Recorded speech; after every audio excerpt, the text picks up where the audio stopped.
We've been doing a lot of studies around trying to optimize people's lifestyle for better metabolic control, glucose in particular.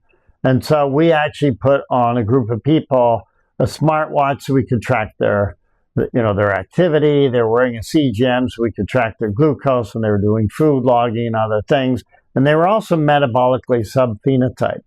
And the idea was to try and match optimal lifestyle with subphenotypes and the activities that they would pursue, and not just the activities, but when they would do those activities.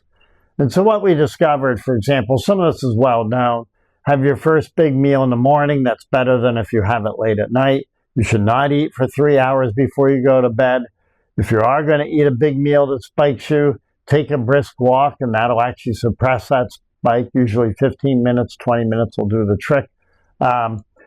Take a walk after dinner. That seems to lower glucose for the next day. There's a common thing out there. When's the best time to exercise? Well, if you go by the book, it'll tell you the middle of the afternoon is for optimal performance. But it turns out if you're muscle resistant, you get better benefit if you exercise in the morning. You'll have lower glucose the next day. So we think all this can be optimized. And again, for the subphenotypes themselves, for muscle resistance, if you do more activity, that'll help. Doesn't help a beta cell defect person like me, but it'll help a muscle resistant person gaining muscle mass. Now, having said that, I actually still lift weights anyway because even though it may not help my glucose, it's actually good for avoiding sarcopenia because as you get older, a lot of people lose muscle mass pretty dramatically. And as soon as people lose their mobility, they lose their health. 教授也分享自己身为糖尿病患对 GLP-1 药物的看法与经验。They work really, really well for controlling glucose, but they do cause muscle mass loss and weight loss. They may help with all subphenotypes. That's not clear yet because that hasn't really been studied. But they've certainly helped me as a beta cell defect. They help people with muscle resistance. But they go beyond that. It turns out they're improving kidney function, cardiovascular disease, it looks like, cognition. They may turn out to be the ultimate longevity drug, meaning help improve many, many aspects of your health, and including cognition, which is a big deal. So I think the GLPs could turn out to be pretty revolutionary. And of course, for people who are overweight, they've been really phenomenal for helping people lose weight. But in my case, after I took GLPs, my fat just totally evaporated. I do whole body MRIs. It was one way of tracking my health.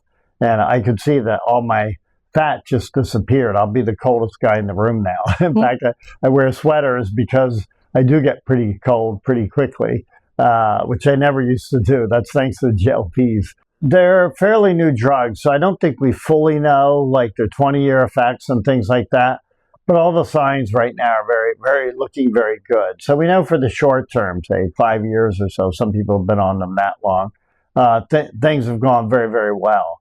Now, it is the case you have to stay on those drugs if you use them for losing weight, because as soon as you come off, your your weight will shoot back up, and so will your glucose if you're diabetic. I've noticed that for me. If I do skip a dose, I'll see my glucose going up again. So I do think you always have to be on them, or you're going to have to come up with a program that if you come off, you maintain your glucose control. And I think there are ways to do that. For example, eating fiber and things like that actually does satiate your appetite so that you can, in fact, it should help you from eating too much and also for controlling your glucose. So I think there are things you can do to mitigate this if you come off the GLPs, but you really have to be very, very vigilant because a lot of people, once they come off, they just balloon right back to where they started. Pills are just coming out now. I myself am on the injectables because that's what I have. And the one I'm on works really, really well. Now, the GLPs, can cause a little bit of nausea. That's a second side effect. In my case, it's extremely slight, but it's not zero. So that is another factor. I think it remains to be seen if that'll be the case for the pills or not. We'll just have to see. I think people prefer pills because they're a lot more convenient than injectables.